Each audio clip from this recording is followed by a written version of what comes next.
And now, your local forecast.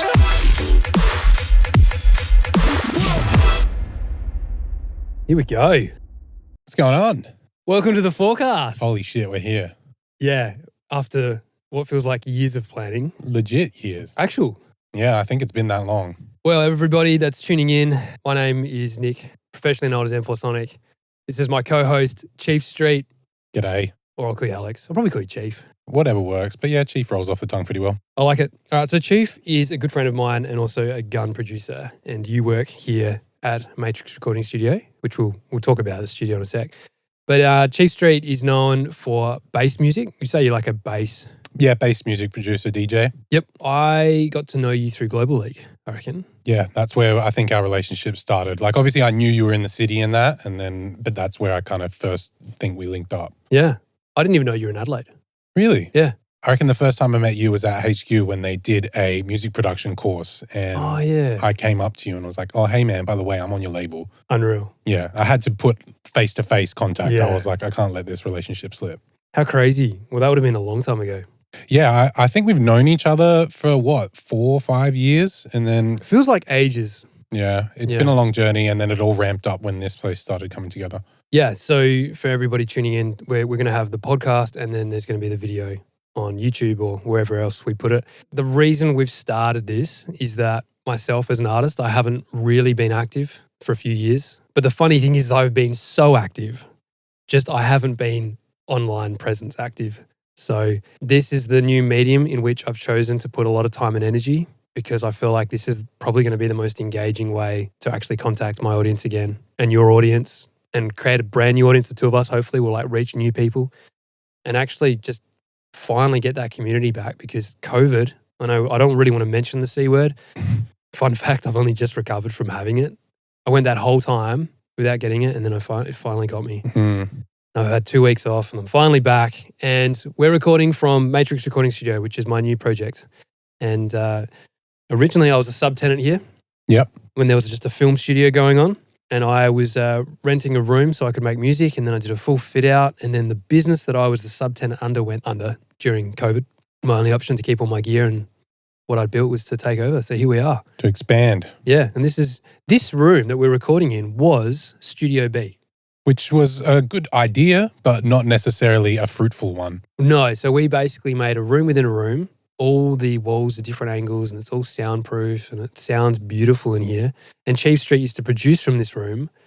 But then we had this, I can't even remember how it came about, but people wanted to record podcasts and we were doing it from Studio A, which is my room, which sounds incredible because it's completely sealed. But it's not really practical to set up microphones and whatnot and record podcasts in a recording studio. So then we started doing it in Studio B and then we basically kicked you out, didn't we? Yeah, you shunned me out. That's right. You get to use my studio now. Yeah, it's been a fair trade, I think. I think this is more beneficial for the whole Matrix thing anyway. And it's a vibe, right? Dude, I love this room. We've been talking about doing this for what, months, years almost? Yeah. Like, one day we'll get it. We'll have all the cameras, we'll have this. And it's just been step by step by step. Finally, we've reached it. And I'm really excited. This is a topic that I think we'll probably talk about a lot. There's this principle of just doing stuff and it not being perfect. And I'm a perfectionist and that has held me back so much in my career. And only an hour ago, there were 4 of us in here troubleshooting why we had static on the cameras. And it was just at the point where I was almost like, you know what, I don't feel well. I'm nasally. Let's just can it. We'll do it again. But no, we're just doing it. No, we gotta push through, man. This needs to start now. Correct. And what's the saying? It's that something's better than perfect. Like, I'm not sure on the specific saying there, but I know you are a perfectionist. Like literally everything with this whole business, I've been like, yeah, that's good enough. Like we're ready to roll. And it's always like, nah, got to do this one extra thing before I think it's good enough. I'm like, dude, you've got the mics, you've got the room, you've got the camera. you can get someone in here, but there's always one little thing. But I mean, when I look around now, I think it's been a pat on the back to you because you've done such a great effort. Well, now you and I can use it to build a new community. So the whole reason for starting this podcast, I've been essentially recording other people's podcasts from this room since we set it up. Yep. And that has been a huge learning curve for me because I thought, we're both audio engineers. How hard is it to clean audio? It's actually pretty hard. I mean, I edited one podcast for you geez, that was a tedious job. Like so many that person did have a stutter. Yeah. Well, I just remember you Zoom, you don't realize how quickly people talk. How many words come out in a short amount of time. So when you zoom in really hard and you take out those ums, ahs, stutters, and then I zoomed out and I was like, oh man, I've only done 10 minutes of this half an hour and I've been doing this for an hour. Yep. So this podcast is going to be pretty polished, I reckon. Well, hopefully we don't mess up. No. And so we don't have to cut much, you know? It should be pretty flowy. I But it think, should sound really good. oh, it's going to be very crisp. Yeah. So the interesting thing about the human voice is that there's these mouth noises that hopefully you can't hear, but we used a declick, a mouth declick. We take it all out. It's getting a bit nerdy. And then, ahs and ums and whatever. But if the conversation's flowing, it should sound pretty natural. But then I add a lot of low end. So it's going to sound like radio spec. Man, I'm pumped. Like, I know that whatever's going to come out of this room is going to be top quality. And that's what gets me so excited. It's like, Nice. yeah, Anyone can have a podcast, but not like this. so the main things that I want to talk about on this podcast is I want to give the listeners and the viewers on YouTube a really in-depth understanding about my career, obviously your career, how those two have interlined, what we're doing now, what we plan to do in the future, but everything that's going to happen from this podcast episode moving forward is going to be backed with a reason and a circumstance, an event, something that happened in my past in the last 10 years. You've been producing for over a decade. So have I. It's my 10th year this year, and I'm terrified. Your 10th year? Yeah. Geez, you've done a lot more than I in 10 years. Well done. Well, I wonder this, and I don't actually think so. I I'll haven't tell you why. done the tour thing. That's But you made a remix of Boombox Cartel's Hefe, yes. and DJ Snake played that at every single one of his main stage gigs. Every single one. Pretty much for a good year. It was More. crazy because More. yeah, it just kept going. I was like, dude, it's Such like a 8 good months tune. later, I'm like, he's still rocking it. But you're creating the sound that world-class DJs were playing. I know it wasn't just DJ Snake. There were others as well. Yeah. Right? So I haven't had a song that's been supported 100%. Have not. True. Right. There's a plaque out there that has a song with your name on it that was pretty popular. Well, this is the thing. I really want people to understand I'm more than just a Launchpadder. Yeah, see, that's where you get boxed in a bit. Just because that's people, how they know you. That's Yeah. how you came up. And maybe we should start from the beginning. I'd love to know more about how you got started, and I'm sure people want to know how I got started. And then it's fascinating because unlike any other career, point A to point B as a musician or a creative is different for everyone. Yeah. And we're in this era right now where everybody, thanks to phones and Meta and all that, compare. And it's bullshit. Yeah. Well, numbers are just so in your face and that. It's pretty much what the metric everyone's looking at everywhere. Which is dumb. It's rough. It doesn't make it any easier for like an independent low-key artist trying to do it all themselves. When No. you just see the guy across the room being like, oh yeah, I just got 15K plays overnight on this fucking little remix or whatever, Tell on you this what, clip of a bootleg remix. But Yeah. everyone's got the ability. Yeah. I mean, this is the thing, I went to a music conference years and years ago where they were saying, I don't know why millennials are, complaining that, it cost me this much to advertise on Instagram to get a post boosted or whatever. We had to print posters and stick them up on walls to Yeah. get people to know about our gigs. And only if, some person drove down that particular road and saw that poster and actually cared to look at it and write down the gig details would they actually come to the gig. Look, I get it. The problem is that we've oversaturated the market. So anyone and everybody can advertise. Yeah. And I think we have the ability now to curate very quickly what is ad or sponsored and what is genuine and what is real. So what I'm hoping to achieve from 2023 onwards is a more realistic approach to how I market myself, Yeah. which ultimately, and I think you'd feel the same, and a lot of creatives, I hate marketing. Yeah, it's the part of the job that you don't really love that much. You want someone else to do it. You hope that one day you're successful enough that Yeah. someone else takes care of it all. But this is the problem. I don't really want people to have to want to listen to my music because I told them to. I want people to know that making music is partly what I do, not my entire life. And that's just something cool, like a cool aspect to all of this. So I'm taking a very different route. And this is another episode that we've planned, but everyone is playing the game and they're playing it so wrong. Okay, I'm intrigued to hear you open up on that. Well, name the number one platform in the world for music. Spotify, Wrong. YouTube. No, I'm just saying it's wrong. It's the number one most relevant, Right. but it's not even high fidelity. Tidal's the highest quality. Oh, as in like Yeah, but it was an open-ended question. right. I just wanted to know that you were going to say Spotify straight away. Well, is it not? Well, it's the biggest, Yeah. but it also pays the least to artists. Oh, I don't even get royalty money really. Right. Oh, well, a lot of independent artists don't because Exactly. what happens is they sign, again, another episode where I'm going to disclose 100% what deals are like. Yeah. I've been signed to, it's not a major, it's an imprint of a major. So I signed to Ultra Records, which was the electronic dance music division of Sony. Sony then bought that out a couple of years ago now, so it's very much like treated as a major label. But I can tell you what an exclusive artist deal looks like on paper compared to what a exclusive master license deal looks like on paper. And what's happening right now is all these artists are making songs and signing them to labels. The artists themselves are not signing to the labels, they're just giving the rights to the music. Mm-hmm. And the label's going, well, the only way we're going to make money from this is if we take basically everything, as much as they possibly can. Of course. And the artist receives publicity. It's a rough trade. Well, it isn't. It's one of those things where if you find the right place and you get the right publicity, fantastic, you might get some shows from it. Mm. But then, pandemic hits and the whole world's recovering. And now we're on the bounce back, and it's going to be very interesting how artists actually make money. So one of the episodes I've got planned with you is how do artists make money? Mm-hmm. And right now, it might be interesting for my viewers and audience and past fans to know. We use this platform. I forget what it's called.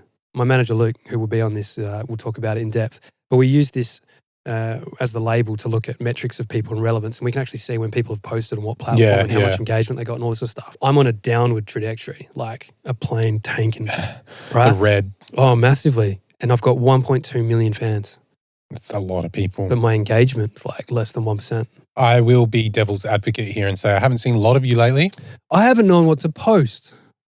Bloody anything, mate. I know, but then again, so this is like one of the roadblocks. I'm like, my Instagram grid needs to look special. It really doesn't. Well, it depends. It needs to be of high quality, but it doesn't have to flow each post to each post. But I had analysis paralysis. So I wasn't sure who I wanted to be the person looking at my Instagram or any of my socials, because I was in a music conference years and years ago.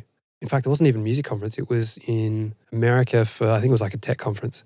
And I went up to this camera. It was like the competitor to GoPro. I was like, I really like this 360 cam. It wasn't 360 cam. It was something similar. Mm-hmm. I make Launchpad videos. I reckon we should collaborate and do something really cool. I'd love to try it. You get. And she looked at my YouTube and she was like, you haven't posted a video in 4 months. And I was like, does that matter? It's like, yeah, unless you're posting weekly, we wouldn't be interested. It's like, okay. When I started on YouTube, it was quality over quantity. Mm. I made one video and it took me 4 months. Yeah. It literally took me 4 months to make a video, and people subscribed because they knew in 4 months' time, if they didn't get the notification, they missed it. Yeah. And there was some hype. Mm-hmm. Like I was worried about my grammar and stuff. Like what title and what should I say in the comments? Like Facebook was so cruel, like the hate you would get on that platform. I'd love to get some bad publicity now. Not enough people see it to even criticize. Nah, everything's throttled really hard. Also, is it the term you throw shit on the wall or whatever and see what sticks? Mm-hmm. Like that is literally it. If you ask someone, like, what's the best way to blow up TikTok? It's post 4 times a day. Who has time though? Well, you got to make it if that's what you want to do. If that's the avenue you're going, but it is now switched. It's quantity, and you just got to hope that one of those 4 videos, that's 28 videos a week or whatever. You just hope that 2 or 3 take off, and they will. The algorithm just searches and searches and searches. So and the more chances I'm really you give anti that. I know, but that's just where it is at the moment. I take full responsibility for where my career's at. Look, I wouldn't be so harsh on yourself. It's just you've been missing a little bit. And so now you just got to piece it back together. And you've already got the idea. You know how you're going to sell yourself rather than the brand, the person. And people are going to connect with that so much better. And it's going to be so much more natural. So this is it. Yeah. What we're doing today in this room right now is right now. Yeah. Yeah, we're fucking in it. What artist was that? Right here, right now. That's he's coming. Bad Boy Slim. Yeah, that's the guy. He's touring soon. Years and years ago when I actually used to lift weights, that was my first song to get pumped. That's a good hype up song. It's so good. There's a guy on YouTube at the moment, on TikTok, who like breaks down all the samples and where they've come from and that, and like the samples on these tracks are so cool. As much as I hate TikTok, I love TikTok. Yeah.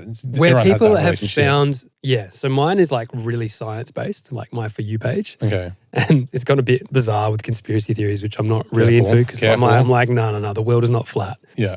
If anybody thinks the world is flat, please leave us a comment. We will openly discuss that. But I will say, for the people that have done really in-depth research into like the old school sampling, that's relevant to me because I want to start sampling again on the Launchpad. Yeah. Like I'm just waiting for my time to come back on the Launchpad. It's going to happen? Oh, it's part of me. Like there's part of me that misses it. So right now, all my Launchpads are in storage. All of them. I don't have any of them out. Yeah, well. How many do you have? Over 20. Fuck. I'll show you after this. All I can imagine is like octopus arms hitting like. Yeah, well, some of them don't work. Some of them I was actually going to give away. Yeah. Some, like I have my original Launchpad, the first one that I wrote Weapon on, and it's signed by Matt Derbyshire from Novation, the guy that was part of the creator behind it. And I want to put it in a plaque and I want to have it on a wall in the studio. Yeah, that sounds like a great idea. And maybe one day, I don't know, we'll mint it as an NFT and sell it for charity or something. I don't know. A We'll do piece of something cool. history. Well, it's interesting because, I mean, again, I don't know how these episodes are going to flow, but if I was to start from scratch, which maybe the next episode we'll talk about like how did I get started? Yeah. I had no intention of wanting to be a YouTuber or to be even an artist. I think I just wanted to show the world this cool way of what I was doing behind closed doors in my bedroom while I lived with my parents, fresh out of high school, loved electronic music. I was playing Minecraft. I was playing this flight simulator game that wasn't Flight Simulator, but listening to Skrillex's album, like had mates over playing LAN parties. I was like nerding out hard, not really going to many lectures at uni. I was meant to be an architect and I had a Launchpad in Ableton. And that was my jam. That was like my life. And I was like happy as. And I start using this Launchpad incorrectly as a drum machine. It was meant to launch like CDJs. Right, so Cue like up a full a track. Yeah. You know, session mode in Ableton, Yeah. which nobody uses. I was going to say fucking. The last time I played session mode was the last big show I ever played on Launchpad, which I can't remember, pre-2019. Crazy. Yeah. So anyway, session mode, launch a clip. And I was like, nah, it's not firing quick enough because the triggering mode, I think you could do quarter notes even up to like 1/16 or 1/32 or whatever, but it wasn't fast enough. I wanted to play like drum kit. Yeah. So I loaded samples into a drum kit, which back then on Ableton version 8 would have been simpler or sampler. Yeah. And now we're talking. I've got this MIDI controller. And then if you send the MIDI signal from Ableton back to the Launchpad, it lights up when you hit the button. So Yeah. it didn't even have a program to do that. Oh, so that's It wasn't just even meant kind to of light natural. up. Then the velocity on the next version of the Launchpad, the velocity, depending on, was it 0 to 127, would change the color of the LED. So the harder you hit it, it would change. Yeah, but those Launchpads didn't have velocity sensitivity, Right. which I think is awesome. The new ones do. Oh, so you could get it'd be consistent, the colors that came through. Yeah, and you could change it. And this is what happened is like the Launchpad got more and more high tech and visually was doing all this cool shit and it killed it. Why? Because things looked way too. Because I remember I can see him now where you hit one in the corner and it goes. Ooh. Yeah. That's not what it's meant to do. Nah, but they know That's it looks programmed. great on a camera. So the Launchpad light show killed M4 Sonic. That's your clip. Yep. That's right. That's it. And So I had to embrace, I had to acknowledge that that was the next thing. What? Because it just looked great for everyone or something? Do you know those pianos, right? There's like keyboard pianos that play themselves Yes. and the keys go up and down. Yeah. Right. Now let's get a 13-year-old kid to sit in front of that piano Oh, right. and go like because this. you're basically, you could just hit any button. You don't even have to hit buttons. What? It's You just, could pre-program it. Oh, right. You don't, in fact, what was happening is we were using Max for Live. Mm. Like I was part of the problem because I was experimenting and knew how to make these Launchpads do cool stuff. Mm. I just didn't want to do that because I'm a performance person. I'm about the music. I'm about when I hit a kick drum, I want to feel that. Like, kick drum, not like, oh, fancy light show.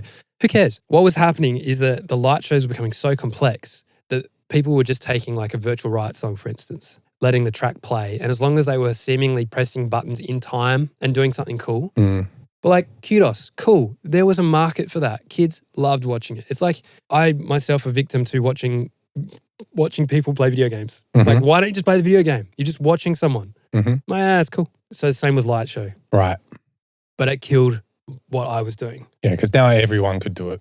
Novation were very happy to support and help blow up my career by essentially, sending Launchpads, and I was able to go to conferences and showcase what I was doing. And we had a great working relationship. They're so lovely, like really good people. Interesting thing about the light shows, they noticed a decline, not in sales, but in returns because these kids are getting these Launchpads basically opening up and like, it's not doing what I see it do on YouTube. Because you need to have some pretty good you knowledge. need to program it. You need to program it. So then video tutorials became a really big thing for Launchpad. Yep. I opted out. I should have definitely opted in. Could have. Being like, this is how you set up Launchpad. So I did a few and we sold sample packs. So all my, I think the top 6 of my videos, I've made sample packs available for everybody now.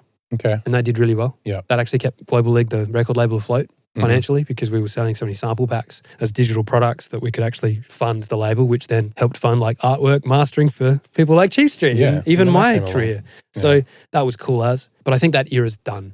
to be honest. Yeah, I think it is too. Like, Yeah. people can still use them and it still looks cool, but just like everything, they have their initial phase, the blow up, and then people get used to it. They've seen it. And now if you see a Launchpad video, you're just like, yeah, okay, I've seen that 10 years ago. So. Yeah, exactly. So when I come back, it will be doing something that I really enjoy, and I'm not doing it because I'm trying to cling on to something of the past, or I'm trying to create a trend or be part of a trend. It will be genuinely because I enjoy it. And right now, podcasting and talking about all my experiences, and I want this to be an all access pass. I want anybody that's like, what the hell is that guy doing these days? Be like, oh, well, no, I watch his videos every week now that he's quantity over quality. Yep. People are going to know exactly what's going on. You've got a lot of experience behind you as well. And I think it's hidden a bit. People don't understand how much of a scope you have on the whole industry. Thanks, and man. that you've lived it. You've done the artist thing. You've been the record label. Been the publisher, been the manager. Well, there you go, man. Like, that's everything. You run a studio right now as well. So like, I never wanted to do that.